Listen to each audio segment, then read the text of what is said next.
هو الذي أنزل عليك الكتاب منه آيات محكمات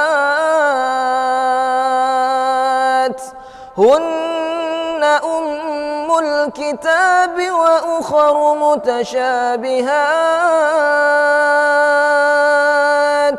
فأما الذين في قلوبهم زيغ فيتبعون ما تشابه منه ابتغاء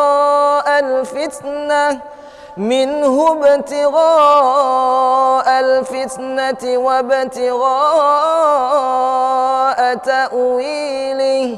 وما يعلم تأويله إلا الله والراسخون